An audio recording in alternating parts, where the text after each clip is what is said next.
tetapi kayak saya merasa saya tuh harus membuktikan kalau saya tuh bisa rise sendiri gitu ya. Jadi tanpa apa ya, tergantung sama orang tua. Jadi saya membuktikan, makanya saya tuh merantau ke sini gitu ya. Terus di sana saya tuh S2, kemudian habis S2 saya tuh pengen.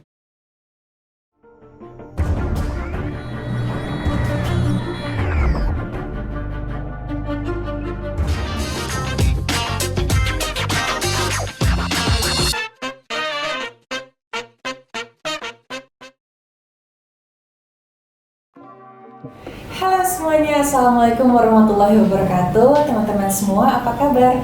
Kembali lagi di channel seputar bonus demografi. Baik lagi sama Nadia, kita udah lama banget untuk nggak bahas hal-hal yang menarik nih. Nah sekarang Nadia udah punya tamu spesial yang sangat luar biasa, orang hebat.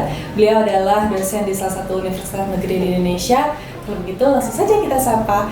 Halo Mas Farudin, selamat datang. Halo, Mbak Nadia, selamat datang. Terima kasih sebelumnya atas waktunya sudah mampir sama-sama ke sini ke channel seputar bonus demografi. Mas, boleh dong sebelumnya kita perkenalan dulu ke teman-teman semua. Halo teman-teman semua, perkenalkan nama saya Farudin Perdana. Saya asli Jawa Timur, ya, tepatnya di Kabupaten Tuban. Jadi saya tuh di sana dari SD, SMP, SMA dari sana. Nah kemudian setelah SMA saya itu ikut UMPTN, nah keterimanya di Institut Pertanian Bogor. Jadi jurusannya itu ilmu gizi. Nah selama kuliah ya seperti mahasiswa yang lain lah ya, kita ketemu sama anak-anak dari Jakarta, anak dari daerah gitu ya. Jadi kayak bergaul gitu. Nah setelah lulus S1, nah tepatnya beberapa tahun ya, kurang lebih ya setahun setelahnya lah ya, saya tuh langsung melanjutkan S2 gitu di sana. Jadi S1, S2 alumni IPB, kemudian setelah itu lulus dari IPB beberapa setahunan lah ya. Jadi saya itu langsung keterima gitu di perguruan tinggi negeri di Indonesia, yang lebih tepatnya di Universitas Tangerang Tayasa, Provinsi Banten gitu. Oke, nah kalau misalnya kita throwback sedikit nih, berarti kan Mas Farudin ini dari Jawa. Jadi kita cocok lah ya gitu, saya panggil sebagai Mas dosen muda gitu ya.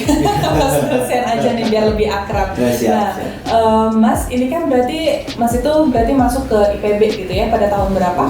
Kalau masuk di IPB saya lulus SMA itu tahun 2008 ya. Jadi masuk di IPB tahun 2003, jadi angkatan 2008. Tapi kalau di IPB itu kita bisa dikenal tuh angkatan 45. Oke, angkatan 45 tahun 2008 ya, di IPB ambil jurusan gizi. Ilmu gizi. Ini mungkin banyak juga teman-teman yang nonton adalah anak mahasiswa nih, mahasiswi yang memang masih kuliah.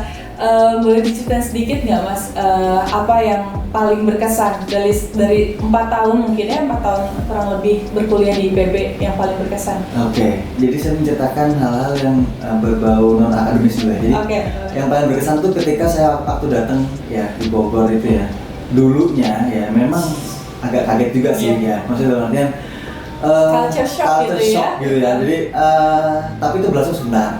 Karena memang kayak semacam gunung es gitu sih kalau di Bogor itu ya. Jadi culture shock di sana tuh kayak semacam, saya lihat kok anaknya tuh kayak boleh bilang tuh kayak kalem-kalem, terus alim-alim. Nah itu di luar ekspektasi saya yang kuliah di IPB Bogor kan itu kota ya gitu. Nah itu kan kayak semacam saya tuh sempat kaget karena kita dulu wajib asrama 1 tahun gitu ya. Jadi asrama, dan mungkin kan karena IPB sendiri kan dia lebih mengutamakan anak-anak daerah ya, seluruh Indonesia itu ada di sana. Jadi mungkin belum ketemu saja sama yang se-circle. Nah tapi ketika 1-2 hari lah, nah itu baru ketemu sama teman-teman yang se-circle gitu. Jadi kayak semacam jadi di sini juga ada kayak terusan dari SMA saya gitu loh. Jadi kan anak-anak yang kumpulannya seperti itu. Nah itu kesannya yang ya non akademik. Nah kalau di akademiknya, jadi kita nggak usah tanya lagi lah, di situ nanti kesannya kayak semacam wah ternyata banyak banget anak pintar di sana gitu tuh ya. Gila banget gitu ya, luar biasa banget. Jadi kita itu kayak kalau bisa dibilang mereka tuh santai-santai hidupnya, cuma tiba-tiba kalau nilai keluar tuh nilainya tuh kayak 90, 80 dia dapat A gitu ya. Nah sebenarnya kan kalau kita apa ya semacam anak-anak kalau saya kan sering nongkrong kan gitu ya. Jadi kalau kita nggak bisa ngimbangin tuh jauh ketinggalan gitu. Nah terutama terkait banyaknya aktivitas apa namanya yang meningkatkan soft skill ya. Di IPB itu banyak banget sih kayak semacam apa namanya kayak seminar, terus kayak pengembangan diri. Jadi tiap weekend tuh nggak pernah kosong. Oke, jadi UD-nya full sama kuliah, weekendnya ada kegiatan-kegiatan lain kayak seminar dan lain-lain gitu ya. Dan berarti kan tadi tuh terbentuknya ekspektasi dengan anak-anak di Kota Bogor yang kirain gitu istilahnya ya. Bagaimana dengan budaya mereka, tapi ternyata banyak juga anak daerahnya gitu karena universitas negeri gitu ya Mas ya. Nah selain itu ada nggak sih Mas hal-hal yang Mas Farudin kerjain pada saat itu untuk ngembangin soft skill tadi tuh selain mungkin ikut kuliah seperti biasa? Oke, ya jadi banyak ya teman-teman sekalian ya. Jadi kuliah di pagi hari sampai sore gitu ya. Jadi kalau kita tuh malamnya biasanya tuh ada rapat itu kayak biasanya kita tuh hosting project ya, project tertentu. Jadi kita kayak ngumpul gitu aja, misalkan teman satu kelas, terus kayak kita cocok aja tuh bilang, oke kita bikin kegiatan ini, nah seperti itu. Nah selain itu juga ada banyak kegiatan misalkan seperti badan eksekutif mahasiswa, kemudian kayak UKM menurut kegiatan mahasiswa, kemudian juga ada juga kayak semacam kegiatan yang butuh semacam tenaga buat volunteering buat panitia. Nah itu jadi selain itu juga ada beberapa pelatihan gratis sih yang kayak biasanya tuh bisa anak-anak ikut. Jadi selain kita dapat sertifikat, kita juga dapat kayak kenalan dari jurusan lain juga gitu. Oke, berarti ada hal-hal impulsif yang dilakuin nih akhirnya bisa jadi kegiatan gitu ya yang bermanfaat. Oke, itu S1 selesai, akhirnya lanjut ke S2. Kenapa memilih akhirnya lanjut ke S2? Kenapa nggak memilih untuk bekerja dulu mungkin? Oke, ya jadi gini ya, jadi dengan memilih S1 atau S2 itu penuh pertimbangan. Dulu tuh memang ada semacam kayak program namanya fast track gitu ya.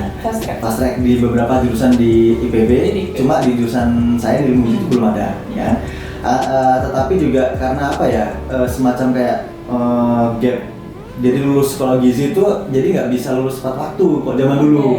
4 tahun itu impossible. Karena memang kita semester 8 itu kita ada internship di atau semacam kayak magang gitu di rumah sakit gitu ya. Jadi full skripsi apa kayak semacam persiapan seminar segala macam gitu kan. Sama juga di rumah sakit jadi hektik gitu kan. Terus berarti anak-anak tuh lulusnya lebih gitu. Jadi kayak ada gap gitu. Jadi gap itu kadang-kadang juga dimanfaatkan buat mencari kerja atau segala macam gitu ya. Nah, kalau saya sendiri kebetulan kan memang waktu itu planningnya nggak sekolah sih. Jadi jujur aja nih ya. Jadi planningnya nggak sekolah. Tetapi waktu ngurus lulusan itu ada temen yang nawarin kalau ada beasiswa gitu.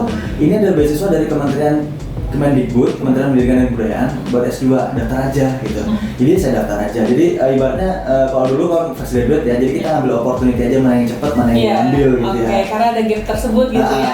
Ada gap tersebut juga. Selain itu juga kalau zaman dulu kan mungkin belum banyak yang berpikir bahwa ngapain sih S2 gitu. Ngapain sih, kenapa nggak kerja aja. Nah itu banyak orang yang menanyakan seperti itu. Banyak banget kayak gitu. Itu gimana Mas Farudin dalam menanggapi hal-hal tersebut gitu? Apa yang akhirnya menjadi motivasi dan juga benteng kayak enggak, gue harus S2 gitu? Oh ya, jadi gini, dulu tuh kayak semacam dari orang tua aja sebenarnya diserahkan sama saya. Cuman kalau orang tua itu punya pemikiran bahwa kalau misalkan S2 bukan menjadi tanggung jawab kami secara sepenuh gitu kan orang tua. Jadi kalau saya sih selama saya dapat beasiswa, oke saya ambil tuh S2. Jadi dulu tuh sebenarnya saya tuh udah kayak semacam ibaratnya hampir deal lah dengan pekerjaan di perusahaan swasta di Indonesia ya. Jadi multinasional gitu, salah satu perusahaan yang bergerak di bidang pangan juga ya. Jadi akan tapi kayak semacam pemanggilan kerjanya itu agak lama gitu. Jadi berarti nunggu dulu kan kayak ya gimana. Nah sementara pengumuman beasiswa itu udah keluar dulu di bulan apa ya? Di bulan sebelum saya itu malah belum wisuda itu. Belum wisuda. Jadi wisudanya itu sebenarnya lulusnya udah awal tahun. Saya wisudanya udah akhir tahun gitu. Jadi banyak jeda tunggu buat wisuda. Nah kebetulan kan apply kemudian saya juga manfaatin juga ikut project riset di kementerian kan. Jadi kayak banyak beberapa project riset itu yang lumayan juga sih buat pengalaman ya.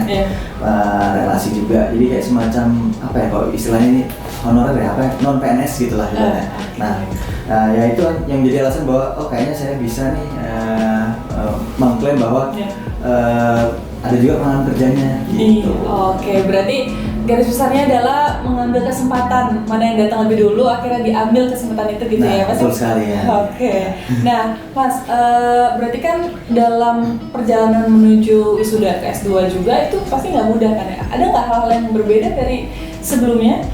Di jurusan yang sama pasti? Iya, di jurusan yang sama. Jadi Sama. untuk apa ya, kayak semacam dibilang susah sih enggak, Ya. ya, cuma menyesuaikan waktu saja. Oke.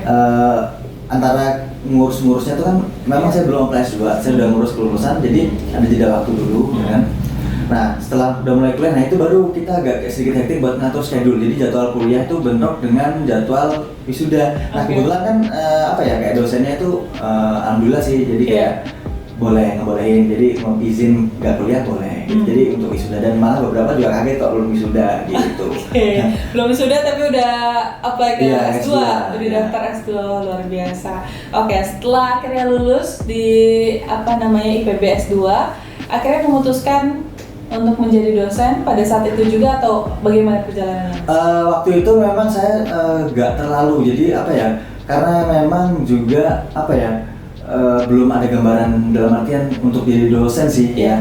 Karena Oke. memang saya itu jiwanya jiwa entrepreneur ya. Oke, apa ada beberapa pilihan yang ada pada saat itu? Oh ya, jadi saya itu jiwa entrepreneur, jadi saya tuh berpikir bahwa oke, abis lulus fresh graduate saya tuh harus kerja dulu di perusahaan yang bagus, terus saya dapat banyak ilmunya, terus saya terapkan nanti buat usaha. Saya tuh apa ya, kayak punya banyak pemikiran buat bikin usaha sendiri sih. Ya meskipun sebenarnya kalau dilihat flashback ke belakang, memang orang tua saya tuh apa ya, punya usaha gitu, jadi punya usaha di bidang sektor perikanan gitu ya. Oke.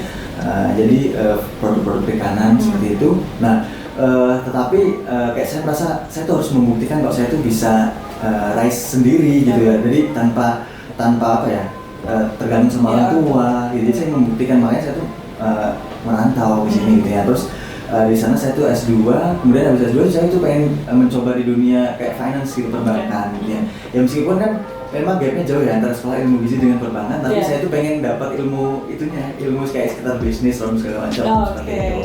Ilmu bisnisnya, berarti Iya. ada beberapa pilihan pada saat itu sebelum menjadi dosen Iya, betul, untuk betul, berbisnis dulu. Iya. Kira-kira ada nggak tuh yang dikerjain pada saat itu? Ada, jadi saya tuh banyak mengerjakan. Iya. Jadi saat kuliah tuh saya banyak kerjain project sama ngerjain kayak usaha-usaha sampingan gitu ya. Oke. Contohnya, jadi karena kita sebenarnya nggak pengen usahanya kecil-kecil aja sih. Iya. Jadi teman-teman mungkin nanti bisa juga ya kalau kuliah sambil kerja, sambil Betul. apa, ngumpulin duit itu. Jadi kita itu kan ada jeda waktu kuliah, kemudian kita juga bisa manfaatkan di liburan tuh kayak semacam ada kegiatan apa, kalau udah lulus S1 sih Iya. ya. Itu kan lebih mudah ya buat apply di honorer gitu. Jadi Iya. kayak ada semacam lowongan itu yang biasanya cuma butuh 2 bulan atau 3 bulan. Nah itu Oke. bisa teman-teman atur aja itu. Nah Iya. itu kan lumayan tuh salarinya buat modal kita Iya, itu iya. bikin usaha. Nah dulu juga saya juga sempat apa ya, kayak semacam ada program kontrak gitu di kampus IPB ya. Jadi jadi staff gitu dari telat ya. Jadi terutama apa ya, disitulah inisiasi awal mulai saya mengembangkan usaha kecil-kecilan. Jadi kayak apa, dulu saya punya bantal Iya. Oke. bantal leher, jadi saya bikin itu ya.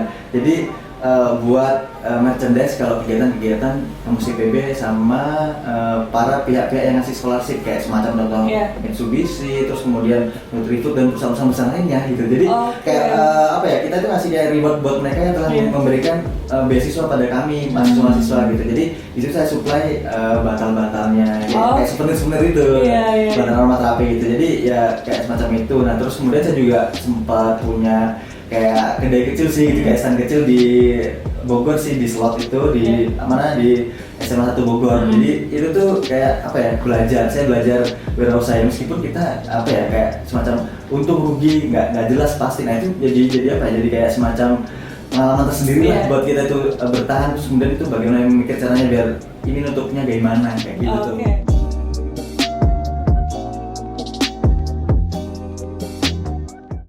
Dalam bulan ini kita menghasilkan berapa, ya kan? Kalau misalnya kita menghasilkan nggak sesuai target, jadi kita mungkin bertahan 1 bulan setelahnya. Kalau misalnya bulan itu udah nggak dapat lagi ya, kita tinggalkan. Jadi kita mencari suatu opportunity yang lebih bagus gitu ya. Jadi nggak masalah sih bisnis tersebut kita freeze dulu. Nanti kalau kita punya resource lagi ya kita develop lagi.